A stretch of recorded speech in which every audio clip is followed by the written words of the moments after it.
Welcome, everyone. We'll be starting the webinar in about a minute. There's a handful of you here. It'd be great if you would say hello in the chat box. Say hello, perhaps where you're from, maybe even what you're looking forward to today.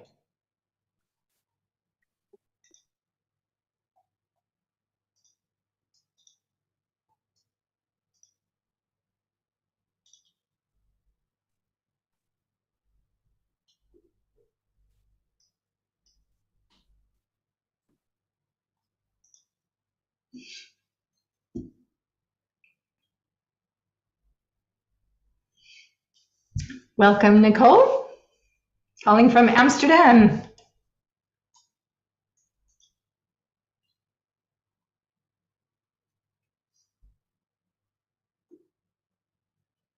And Leslie from Wisconsin.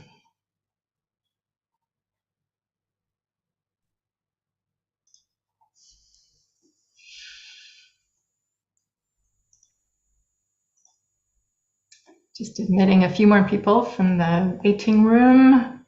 Let's see if I can turn that waiting room off. Right. Welcome, everyone. It's straight up noon in the UK, so we'll get going even though I know more people will be arriving as we go. Welcome to today's webinar, Integrating Feminine and Masculine Qualities in Leadership. I just want to say a couple of words before I introduce my guests.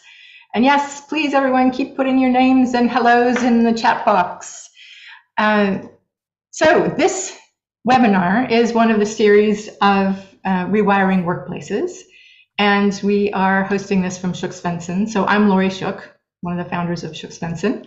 And we're a consultancy that works on workplaces, helping workplaces and companies consciously create cultures where people and results thrive. And our webinar series is every month-ish, not in December or August, but almost every month of the year, we have a webinar with different guests. It's a conversational kind of webinar. And the point is to be discussing different aspects of company culture. So we all kinds of different aspects. Today is about leadership and masculine and feminine qualities. And I am so excited to have two guests here today, Jindy and Marion Gibbon.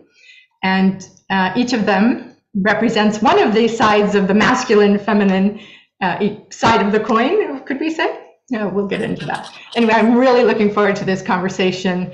The audience here is a mix of coaches and people internal to organizations, but everyone is focusing on some aspect of rewiring cultures or reworking workplace culture. So let me just say a couple of words about our guests. We've got Dr. Marion, I love saying that, Marion. Dr. Marion Gibbon, she has worked in many countries, teaching and consulting largely about nutrition and focusing on women, children, and families. She has a doctorate in women's health and empowerment and a relatively new book was published this year called The Feminine Face of Embodied Leadership. She's also a coach and she's the Assistant Director of Public Health for Birmingham City Council. So welcome to you, Marion. And we'll have Marion and Jindy come on and add to these also. And we've also got Jindy Mann. Jindy primarily works as an accredited leadership coach and organizational consultant, mainly through his coaching practice, The Selfish Leader. He is also co-founder of Leader Brother Son, a new project dedicated to creating spaces for men to discover expressions of masculinity that serve them and the world around them. Jindy and Marion, welcome. Please bring your camera selves. We have the slides on for just a minute or two more because we have two slides we're going to show and then we'll turn them off and we'll be spotlighted. But from your thumbnail, is there anything you'd like to add to those introductions? Things you'd like people here to know about you? Nothing to add from me, Laurie. That was a beautiful introduction. Yeah. Always nice to be introduced by someone else in such a polite and concise way. So thank you. And I agree, that very concise and very, thank you very much. Welcome. I'm really looking forward to our conversation, or mostly me facilitating your conversations between you. To start us off, we have a couple of statistics that have been put together. So we're just going to throw those in, and Jindy and Marion, you can speak to them. Then we'll turn some slides off, and then we can have bigger videos of the three of us. So first of all, let's just talk about today's webinar. These are the topics we intend to go through. Now, the three of us have talked for a couple of hours in preparation. We have not scripted this because we want it to be a conversation. But we've picked some points we want to hit, like what got us to where we are today in this world where we see some big challenges in the world, and what does that have to do with masculinity and femininity, and what are the definitions of masculine and feminine? Then what could integration of these qualities look like? So ideally moving towards perhaps an ideal form of leadership, or at least an evolved form of leadership. And what are some next steps for that integrated leadership? Things that we all could be doing to help make that happen. That's the intention of where we're going today. And let's start with some stats about men.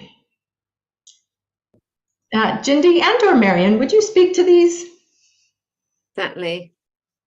Yeah, sure. So I guess what we're doing here is we're kind of setting the scene of where we are now. And for me, if we maybe start at the bottom here, men still predominantly make up most of leadership positions in boardrooms, in organizations, in politics.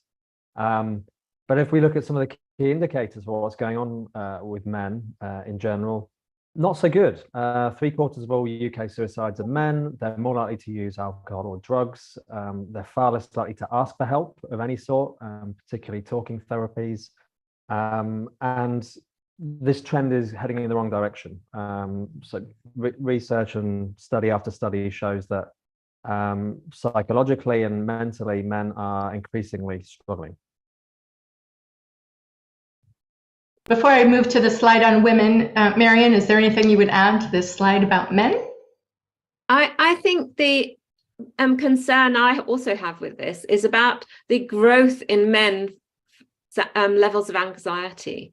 And what's interesting when you consider the women's anxiety, they are even more anxious than men. Okay, we don't have the stat for that, but I'm sure if we asked, you could probably dig out that stat from your position as in healthcare. All right, so here's some stats about women. Marion, why don't you start us off? So as Jindy said, the position of women in the boardroom is very much less. And if you look at the FTSE 100 positions, only 8% of them are held by a woman. And so I think that is of concern. But on the other hand, when you come to a non-executive positions, then we're nearing much more the 50%, which is where we would like to see ourselves. And if you consider... Yeah, Marion, I was curious about the difference between those two. Do you have any thoughts about why it's 8%, in those more corporate and companies, and 46 in the non-exec director? I think because non-exec positions are far more flexible in their arrangements, and I think this may have something to do with it. But let's explore that further. Okay. One of the other things that I was looking at was how, when you consider that pay for women is so much less, and the recent, when we're looking at equal pay, women are considered to work for free from the 20th of November because of the lack of pay. Women are found in positions lower down the authority ladder, as it were, and that means they end up not being paid as much in general. And when you consider medical studies, they're nearly all done on men, and because women weigh less than men, there are issues with some of that as well. So the reference man is 70 kilos, and women have a tendency to be smaller, have a different makeup in terms of hormones as well. So I think there are some things that are not so great in this situation. It's a big focus, even from the medical world, on men as standard. Yeah. Okay. I am going to stop sharing slides so that we can talk about it all. So we stopped sharing. We've got the three of us spotlighted, and here we go. We've been talking about this conversation for a couple of months, so I'm really excited. All right, so both of you, Jindy and Marion, you've both come to your world, your working worlds, your working focus, I do believe because of the state of the world. There were those stats, but they were bigger picture stats about environment and autocracy, and there were all kinds of other things that you talked about. What do you want to say, each of you, about the state of the world and how that has come about through the lack of parity, masculine, femininity, distortions of them, and so on? Which of you would like to start? We could spend 2 hours just on this, I think. Indeed, we could, and we in fact last time we spent an awful lot of time on this topic itself. One of the things, I suppose, for me is that I've had the opportunity to work in many different countries, as Laurie has already mentioned, and most of those were in developing countries, as it were. So the what was called third world countries. And women's position in those societies is often they have less education and they have less opportunities to have their own space in the world. So that's one of the reasons I got really interested in this, because I wanted to see how we could change that situation. And so I became very interested in the impact that women's education has on health outcomes. And because of having a public health background, it makes a huge difference. If women are educated, their children are far more likely to do well. Right. Yeah, I mean, there's so many directions we could go in here. And I suppose from my own experience, I spent almost 2 decades working in corporates and startups and consultancy, and saw a lot of the same traits over and over again in terms of organizational culture and leadership. And also the impact that had not just on everyone in that organization and the culture and society, but also men and how men suffer from themselves from participating in this system. An interesting thought came up just there as Marion was talking. We're hopefully going to get into later a little bit about talking about capitalism and patriarchy and how those things are intertwined.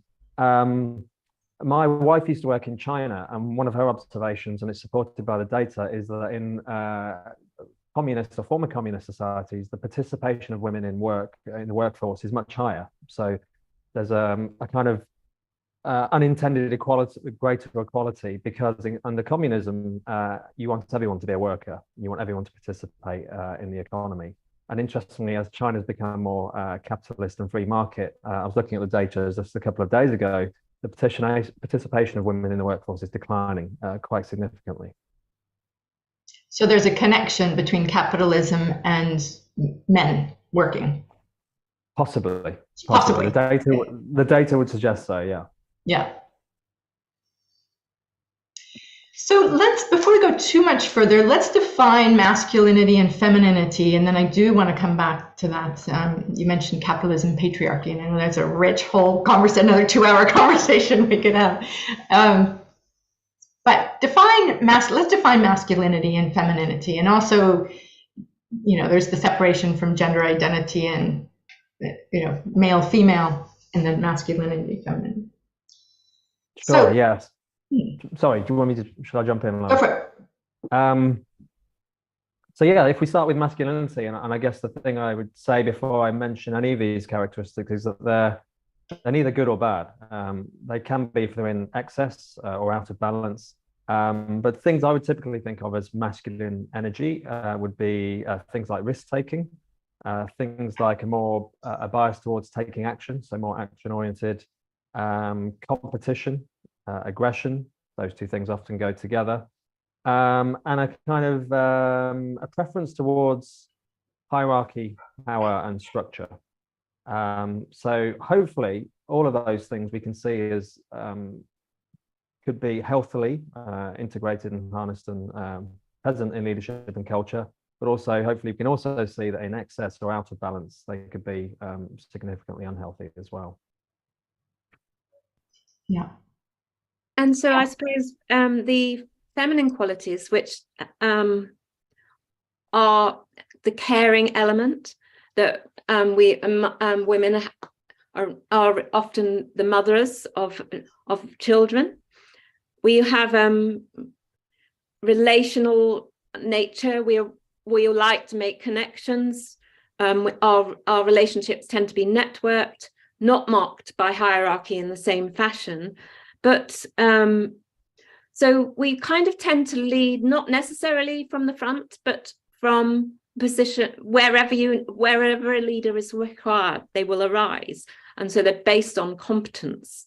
So the power is not over, it's from within. That's the kind of elements that I see as the feminine qualities of leadership. And again, as Jindy says, they're neither negative or positive, they're neutral. Yeah. And what about, and how do we want to continue the conversation around masculine, feminine versus male, female, or men, women? Yeah, important distinction, I think. For me, masculine and feminine energies are present in everyone. So often we have a tendency to go masculine man, feminine woman. We all have a mixture of masculine and feminine energy, and hopefully through this conversation we'll talk about some of the leaders we see publicly and how they have a mixture of masculine or feminine energy, and it's not tightly aligned to sex or gender. Great. Marion, anything you would add to that?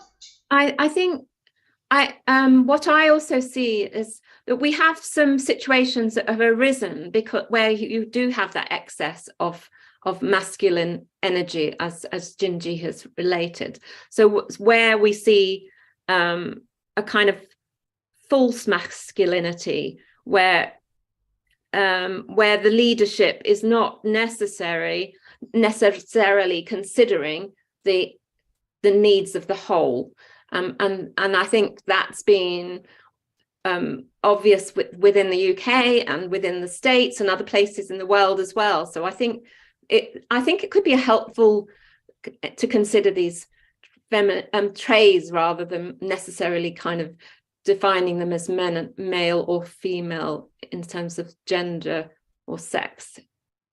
Great. So we'll keep referring to masculine and feminine traits, knowing that all of us, men and women and people who identify somewhere in between or in addition, can have both sets of qualities. But we can also be really extreme, and we can forget one set of qualities and lean one way or the other.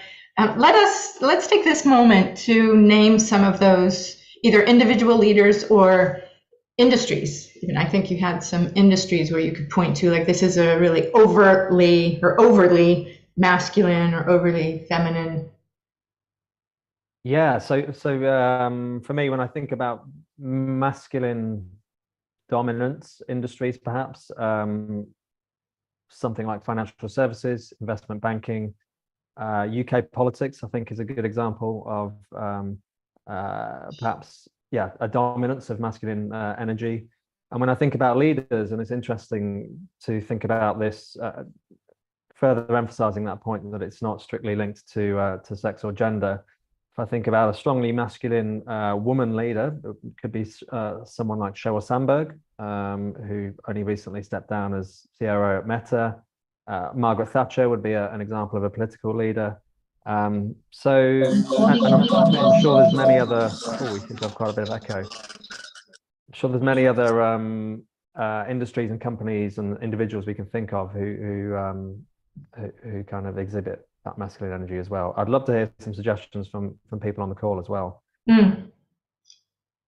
Yeah, if anyone has any suggestions, let's just focus on masculine dominated individuals, whether it's male or female, masculine with strong masculine traits, or masculine industries. This go-getting, aggressive, action, risk-taking, power structure. Those are the things you mentioned earlier, Jindy. What are And thanks for pointing us also to the chat box. So we got police force.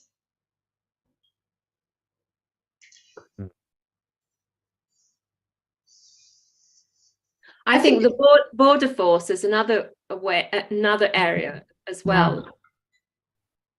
It's fascinating. I'm thinking about startups like Silicon Valley and that aggression. And then when Elizabeth Holmes, is that the name? She started the Theranos, and she exhibited a lot of those qualities, and now she's in jail. Where some of the men who had done, not that I'm a fan, I don't, believe in what she did, but some say that she did the same thing that some of the men did for other companies.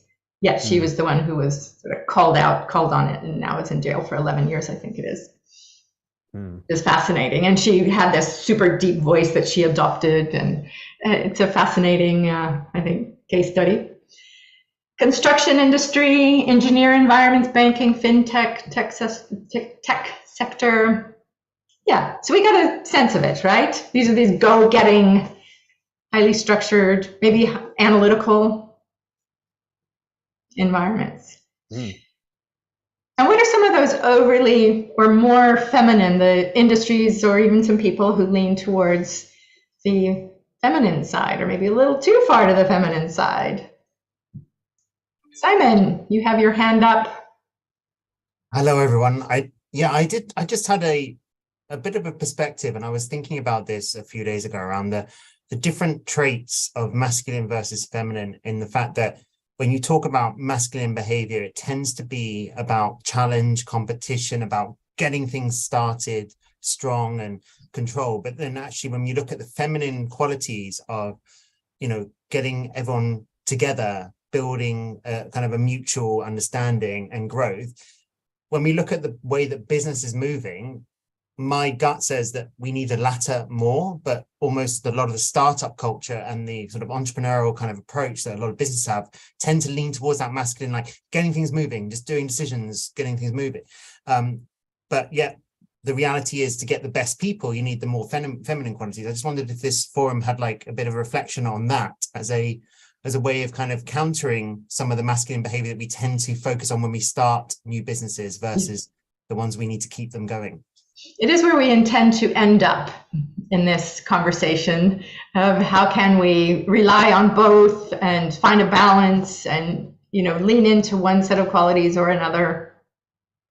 I'd love to come back to that question. I'd love to come back to that question later, Laurie, because I think Simon's raised something really interesting there. So perhaps we can put a pin in that for later. Yeah, so I think, as Barbara has mentioned, this teaching, nursing, human resources, although my husband calls them human refuse departments because they tend to be so difficult at times. And the charity sector. So I working internationally, I think that a lot of the charitable organizations that are trying to help developing countries to progress and things, they're all those kind of elements are all present within them. Yeah. So great. So we've got established those, and do we want to go for back to that state of the world and when false masculinity? Jindy, do you want to talk about that a little bit? And I think of it as distorted, with masculinity gone to the extreme and all the patriarchy business and what's happened to women, and actually is what happened to women and all that. Yeah, absolutely. And again, we could spend hours on this. Just before we do, I just would like to draw a link back to some of Marion's data at the start. So Barbara mentioned teaching and nursing, for example, and when we talk about the gender pay gap, as I understand the data, part of the reason is that as society and culture, we undervalue some of the professions where women tend to be overrepresented, like teaching and nursing, for example. So we pay less. For some reason, as a society, we're complicit in making that decision that that is less valuable to society. Personal view that they are absolutely not less valuable professions. But yeah, I just wanted to sort of draw that link. So false masculine is, I think the way I think of the term false masculine, the way I've understood it from indigenous wisdom as well, is it's masculinity stripped of its tenderness, stripped of its relational qualities. Healthy integrated masculinity, which hopefully we'll talk about later, has a blend of some of the things that Marion described. It's about building relationships and alliances, but the way or the masculinity we see a lot of in the world, and it's often called toxic masculinity, which is a term I don't particularly like. But it tends to be emphasized on aggression and dominance and gaining power over people, as opposed to, as Marion said, power from within and power alongside. And that, in my observation, and also the research shows, is not good for the world, but also not good for the individual. A lot of men suffer under patriarchy and from this false masculinity as well.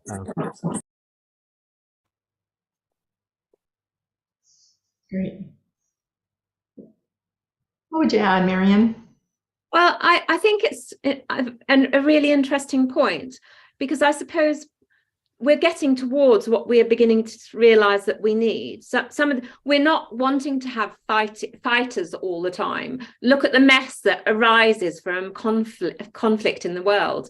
What we're needing to do is as Jindy has intimated, is that we need to be able to come together more. And I think that's the element, is how do we ensure that we bring together a common vision, that people are able to be have less fear and around doing things wrong, and be able to be creative, try things out, have that innovation that is required for ensuring that companies can morph from one thing to another as things change. Look at what happened over the pandemic, for example. We all ended up working virtually as we are all congregated here together. And I think that one of the things that I found fascinating was countries that were led by women did much better in the pandemic. There wasn't so much loss of life. Jacinda Ardern, Angela Merkel, and the Swedish countries as well. There was quite a difference in terms of if you looked at who was doing the leading through the pandemic. It's fascinating to me, and I think it's around that caring and being considerate of everybody rather than just a few. Yeah. So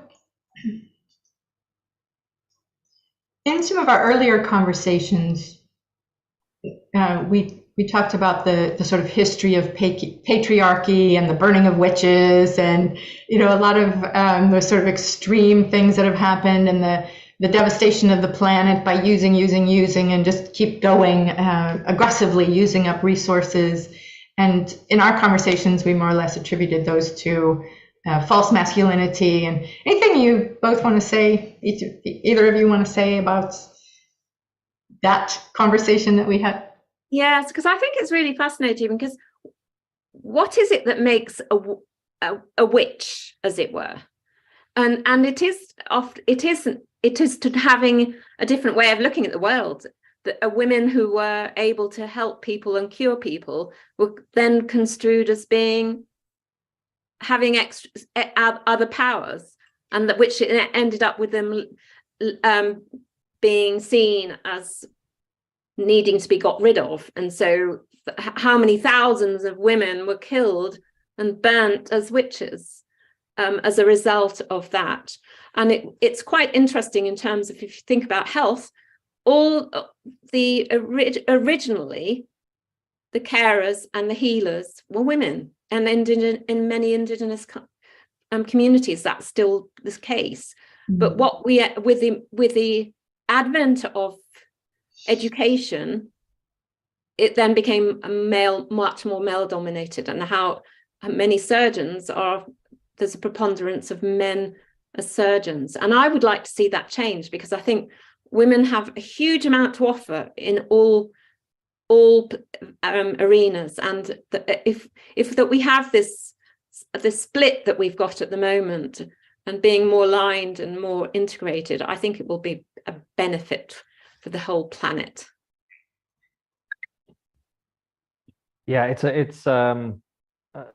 to explore what happened with women and the burning of witches. That period of history is fascinating and revealing in all sorts of ways, I think, because it also speaks to patriarchy, it speaks to capitalism, and it speaks to the role of religion as well. So as Marion said, any woman who was gathering herbs and had a knowledge of herbs because they could be some sort of remedy could be labeled a witch, and all it took was an accusation, and because that woman was considered a threat to male power and to religion, that woman was often cast as a witch. Interestingly, the women who were often labelled as witches were usually ones who also had property, and therefore property could be taken from them. And a really staggering detail: if you were burned as a witch, your family was required to pay for the burning and for your funeral, or the after effects of your ashes, which is astonishing. So when you start to consider all of those things, you see how power, capitalism, and different forces were coming together over time, over hundreds of years, to bring us to where we are now. So, and a lot of organizations have just been modeled on that. They might not be burning the witches or calling women witches, but we have a history of keeping them out of boardrooms and such, given the statistics. Yeah. So shall we head towards bringing masculine and feminine qualities together, and what would that look like in leadership? Are we ready for that? So that's a pretty big open. What do you see? What do you notice, both of you? I'd just like to get a conversation going between you, actually. Okay. Well, I think one of the things that's been pretty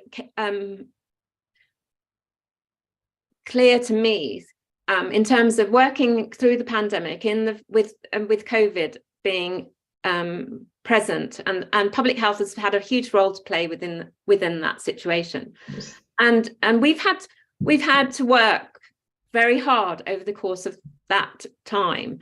And in order to ensure that you've got resilience, you need to kind of make sure that you're caring for your workforce in order for them to be able to continue to keep going. And so I think one of the things that I feel that's an opportunity that's arisen out of this, and given that we've all been in the same boat in terms of working from home a large proportion of time, we've had to look to how do we operate in such a modality.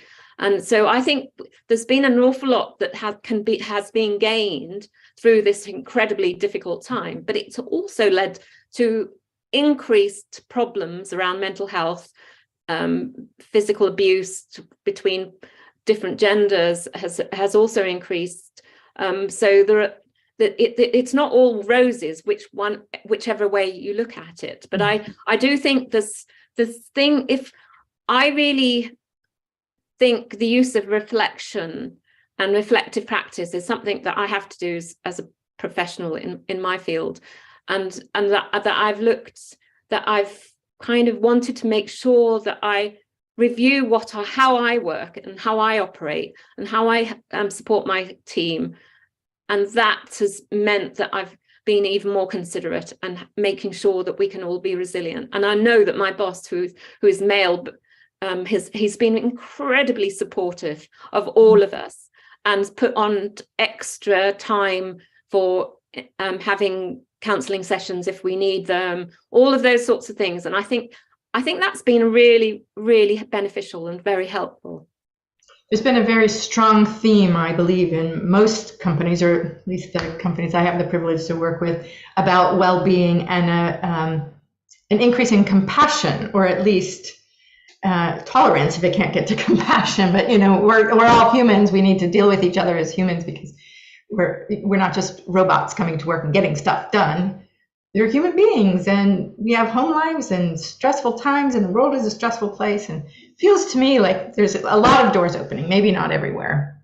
In fact, I know not everywhere, because I've also heard some horror stories, but there is a lot more of this happening in companies, I believe. A little bit of compassion, bringing in therapists, time for well-being days off or an hour off here and there, lunch times and breaks and such. And what I'd like to see, and if we think about what next, and as we head towards where we'd like to, or what we think where we can go in terms of masculine and feminine leadership, I'm really glad Marion mentioned reflective practice, and as you talked about there, Laurie, that we're seeing more and more of these sorts of spaces for reflection inside organizations, but they're still largely within the domain of well-being and mental health, which is obviously very important. Where I'd like to see it go is into leadership and into culture in general. So spaces where we can sit as a group or as a dyad or a triad or whatever it might be, and reflect on what's happening and notice what's happening. And that really is one of the traits I think of when I think about integrated masculine and feminine leadership. A couple of things come to mind, a couple of examples perhaps. When in the work we do with men, a lot of what we talk about is coming from a position of not knowing. So it's a very masculine trait to feel that you need to know the answer, and in every dialogue or in every situation, you're the person with the answer. And from a leadership perspective, as leaders progress and get more senior, healthy leaders, good leaders, tend to unlearn that and learn that actually their role is to not know, but to ask the right questions and bring the right people together. And that is more of a relational feminine trait in my view. Another thing that I see a lot in my work with leaders is, as they're becoming more senior, they move from transactional leadership, which we might think of as more masculine, to relational leadership. Understanding what's going on around them, understanding what their people might be going through, understanding what's happening in the organization, and having spending their time interacting on a relational basis rather than for some sort of exchange or competition or attainment of anything. Nice. I think that's really true. And I suppose what I think of it as being more fully embodied, and which is how I ended up with what I was writing about for the book, is that you're utilizing different forms of knowledge, and that your interior knowledge is one of the things to make sure that you're listening to as well, is that because you know on an intuitive level a lot of the time, but you discount it because it doesn't necessarily fall into the confines of normality or what's considered the right thing. So I think that's I found quite helpful in terms of making sure that we are being fully honest with ourselves, because it's easy to kind of kid ourselves at times. And I think that whole aspect of how are we fully authentically ourselves? How do we act in an authentic, ethical fashion? All of those kind of elements, I think, make for a very much more, as Jindy said, a more relational leader rather than one that's just autocratic. Yeah. And intuition is a great example, I think, of overly where the masculine is overly dominant in an organization or in a group.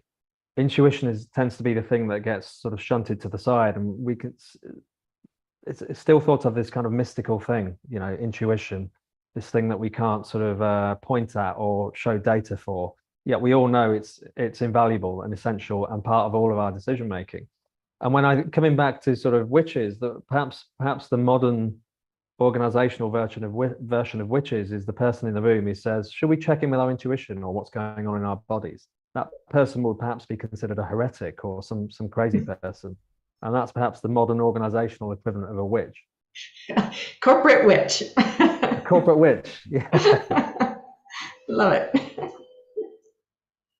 Yeah, because one of the things that I do with some of my coachees is get them to use metacognition, because that whole thing around thinking about thinking can be really beneficial. And if you use a pen or a pencil or something, and you just freely allow that to just traverse the page, and you're not looking at it, you can sometimes get a huge amount of insight when you turn to it and you think, some of those Einstein moments. Einstein, I believe, was hugely intuitive in the way and in the way he worked, and he would often have insights that were flashes of light bulbs, as we think of them. And I think being able to be confident to know that those forms of knowing are just as useful as the ones that are highly analytical and numerate and using numbers all the time. And I know that for myself, I started off as a scientist, so relying on numbers entirely. And then with my PhD, I was doing stuff that was totally and utterly different from that. I was using action research and things like that, which is and participatory approaches, which give you more insights into what's going on. So I now, one of the things that we have to do in public health is provide data and intelligence around the joint strategic needs of the population. And that used to be incredibly numeric. It was all charts and graphs and of trend lines and all of that. But nobody could necessarily look at it and say, and what's going on here? What's behind this? Why is this trend going in that direction or that direction? And without talking to people and actually understanding what's going on in different communities, those numbers are of no use until you get the insights and the narrative that's behind them. So this is where I think this whole thing where we can come together and be more integrated in it will enable us to make better decisions. So we have this qualitative or this quantitative data, facts and figures and things, and then a little more qualitative conversations with people that tend to sort of like a masculine, feminine version of data and bringing those together. Is that what you're saying, Marion? Yes, absolutely. So I think like we are seeing the rise of storytelling in organizations now. So and that would never have been the case a while back. It was more to do with how many thises or widgets that you'd made or whatever. Bottom line. Yeah. So that I think this being able to tell a good story and understand what's going on and why people want think in a particular way. How do you understand behavior change, which is necessary wherever you are within whatever organization? Behavior change is difficult. It's unless you begin to understand some of the stories behind what's going on. I love that example you gave in healthcare, and it seems so obvious when you say it, Marion, that you have data, but then you also go and spend time finding out what might really be going on with people. And that actually already exists in lots of organizations. It just doesn't get talked about, and the story perhaps doesn't get told. And another example that springs to mind is Toyota and the lean system. And lean is thought of as a very analytical manufacturing process that's now been taken into other contexts. But part of lean also is to go and find out what the customer wants, the end user wants, and really spend time understanding their perspective, which is a very empathetic practice. And there's a part of the lean philosophy is, and I may get the term wrong, I think it's Genchi Genbetsu, which I think literally translated means go and see for yourself. So there was famously one of the Toyota cars they were designing for families, and they wanted to, the previous version of it had been a complete failure. So when they were designing a new version, the person they put in charge flew to the US, hired a people carrier from a US competitor, and spent 4 months just driving around in it. Because he wanted to feel for himself what that experience was like. What was it like to use this car? So it was a very human, relational, experiential process. Then that gave him some other form of data that he could then take back into Toyota. The car they then designed was a huge commercial success. So it's not one or the other, and I think that's what we're pointing towards. That both can be married in a really valuable, powerful way. Absolutely, and there's an awful lot of talk about co-production now. It's And that involves all coming together, sitting and having these conversations, using the analytic elements of what's going on, and then becoming and looking at meeting with people where they are within their space, what's happening in their lives, and then being able to come up with something that's going to work rather than fail again. So in the spirit of integrating, if we had a more masculine-oriented company that tended to go for the bottom line and the numbers and let's go and crack on, there's some things that they can do. You've mentioned several things like storytelling, coaching, sitting and listening to one another, bringing in more of these relational, emotion-oriented, well-being-oriented things that they can do in the company that will help balance out that masculine energy. Is that a sort of summary of that? Anything else you would add? What would these more masculine-leaning companies, if the leaders wanted to be more integrated, what else could they do? So if I might, I think there's a model I mentioned in previous conversations, and it's a leadership model from an organization that I do some work with called Heresy Consulting. There's just 3 very simple elements to it, if I might mention them, that I think Sure. quite speak to your question quite well. They talk about leadership as healthy leadership as consisting of 3 things.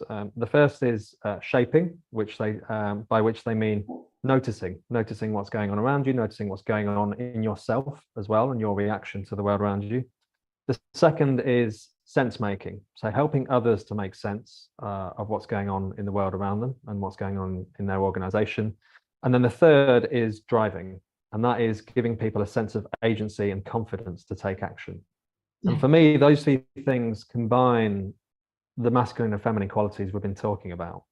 And so if we were to think of one simple practice, and the work I do in groups, whether it's with men or with leaders, is often sitting in a group and having a conversation, having a dialogue, which is one where we're not trying to find an answer perhaps, but we are sitting and exploring something together. And that can feel like quite a radical act inside a lot of organizations, particularly profit-driven, bottom-line-driven organizations that are busy.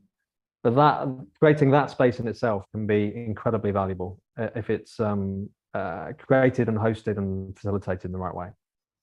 Yeah, I think there's also that whole thing about slowing down is really beneficial at times. I know that if you consider where you get most ideas, if you're an ideas generator, and many of us are, it's if you go for a walk, or if you have a bath, or in the shower. So also it's not always having to do and not have any space to being able to reflect. That whole thing about and I know that Meg Wheatley, who is another amazing woman who talks about different forms of leadership, one of the things that she gets her students to do is sometimes is go and take a walk, find something, and what was it about this something that you found that relates into where you are now and where you want to be.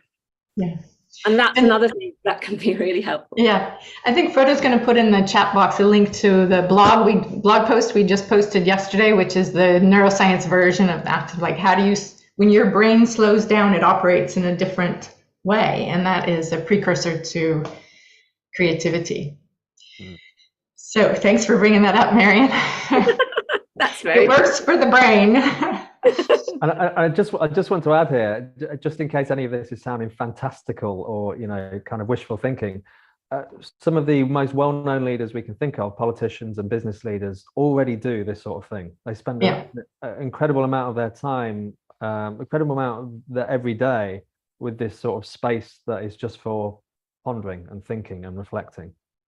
Jeff Bezos or Barack Obama or whoever you might think of, great leaders already do this all the time. Yeah, it's sort of natural to them. They're not trying to embrace their feminine qualities, but they are doing it, and it works for them. Absolutely. Since we're talking about integrating, and we just want to make sure that we give a voice to those those organizations that tend to be more feminine, I often think of them as nice organizations. Are there a few things that those organizations can do? I often focus on accountability and actually leaning into the getting things done as well as being positive and nice. But anything else you would add to that to have them be a little more integrated, balanced? I also wonder if it's sharing some of what they do, because they're not always the best at communicating. And I know that sometimes it's really difficult to look for the space to ensure that you're communicating and sharing good practice, because that can benefit others immensely. And what you find is that the big organizations will often want to share about the wonderful things that they're doing, and it's for everybody to kind of look at, well, what is it that I can share about the work that I do, and to enable others to learn from it as well. Yeah, great. Well, we've got about 10 minutes left in our hour. And I see Simon's thumbnail of Simon's picture up there. Simon, you asked a question earlier. Do you feel like we've touched on that, like how to integrate? And yeah, I do think so. I think my question still builds on the fact that I've recognized for years I've been quite fearful of the feminine qualities I bring to work, and actually the reality is it's better when you embrace like a kind of a human approach, and you recognize that a balanced approach to work is actually the most successful. And I think that kind of builds on Jindy and Marion's point around, that actually the successful people in business are those that kind of balance that, and they don't just think, oh, I'm going to be ultra masculine or ultra feminine. I'm just curious as like to the trio of you as to what you think about that, as whether we should be more considered around being more human rather than being more feminine or more masculine, and balancing that. Yeah. Happy to jump in on that. And Simon, I think if I remember rightly, when you raised your question before, you were also talking about startups and that world. And I think exactly. Yeah, that's a very interesting space to use. So typically, early stages of a startup, it's all about risk taking. It's all about taking action. It's all about failing fast and growing quickly. At some point in that journey, if the organization is succeeding, the leadership needs to transition from that more aggressive risk taking to more steady, more relational. So we could almost say it's transitioning from masculine to feminine, or masculine to integrated. So to sort of bring that back to your question just now, the context is really important. So it may be a particular organization, or wherever it is in its journey, needs a particular type of leadership. It may need more feminine leadership. It may need more masculine leadership. It depends on what it's trying to achieve at that point in time. And I think that is also an important question to consider. I like what you're saying about human. That to me is the central thread of all of my work. It's how can we be more human in our work, and create organizations and cultures and find places where we can be the most human versions of ourselves. So absolutely. If we strip away titles like, or words like masculine and feminine, we're really talking about being human. It's one of our taglines actually at Svensson, is bring more humanity to the workplace. And I think all of our programs and offers, I hadn't thought about it in these terms before, of masculine and feminine. We were just trying to create approaches that were more whole. So, emphasizing accountability for organizations who tend to be nice and positive and shy, or, I didn't label that as feminine. And how do we keep getting results, or how do we start getting results, as well as how do we have compassionate leaders and people who care about people and bringing humanity back to the workplace. So I'm totally with that. Marion, what would you add? I just also want to bring in this whole thing about, because of working in Birmingham, I work, which is our second city in the UK, hugely diverse, over 100 different languages spoken. But one of the things that I noticed, that where you've got people who are living in severe deprivation, they don't have time to think, and they don't necessarily have the opportunities for building relationships. So one of the things that I would really like to see, and it's one of the things that we've started to try and do, is for schools to have possibilities of having mentors from other areas. So one of the things that we've done is enable clinicians and surgeons and all sorts of things to come into schools and share why they got interested in their work with the kids, and that they're then open to having a letter from someone or sharing their CV, or when they're writing their statements to go off to university, they have somebody else to look at them. So that's one thing that I really think I've seen some of the evidence of how it can really work, and I'd love to be able to get more people involved in doing that kind of taking that kind of approach, so that kids that are living in deprived circumstances have more opportunities to be more human. Nice. Feels like a nice sort of wrap. I'm curious if there are thoughts from anybody else, observers here or participants, people who are here who currently have microphones off. Anything you'd like to add verbally or in the chat, or questions you have for either Marion or Jindy? I could offer a little, since this is the main focus of our work that we do here at Serenity and Leadership. I think one of the difficulties is that when you talk about the masculine and the feminine, particularly in younger women, there's a huge resistance of being classified in some way. And I think that's because society has demanded, was it society? They feel a demand anyway to be all things to all people. In order to survive in the world that we've created, which is extremely male-dominated. The difficulty is that we all have masculine and feminine traits. If we can use that term, some people don't like it. They want to go to the yin and the yang, or they want the Shiva and the Shakti. But fundamentally, we are a bipolar world, really. That and so it's a really difficult conversation this to have, and put it in a way that people don't feel threatened by it. Courage tends to be a masculine trait. And the moment you say that to a lot of women, they'll say, well, I'm courageous, I've got courage. And you have to keep going back and saying, yes, it's a trait. It's a trait. It's not male or female. And yeah. It's a very difficult thing now. Great. Thank you for underlining that for us, Tom. So in our last couple of minutes, Jindy, Marion, last words. I'd also like you to, I think Frodo's going to post in the chat box how people can contact each of you. Just want to make sure that everyone knows you're available if people want to contact you for further conversation or coaching or something. But what about some final words from each of you? Well, I really enjoyed this conversation. I feel like it could have been 3 times, 4 times as long. There's so many different directions we could have gone off in, and hopefully these conversations will continue in some form. When I think about what next, I feel what next for organizations and for society and for the world, this sort of conversation, this sort of exploration for me feels essential.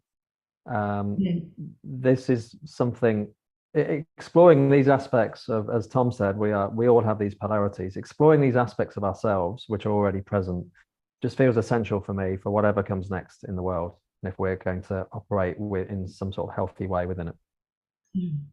I totally agree, because at the moment we've been over exploiting our world. If you consider the number of species that have diminished and so forth. And I know that's one of the things that, in terms of talking to young people as well, they're very fearful about the place that they consider that us adults have left the planet in.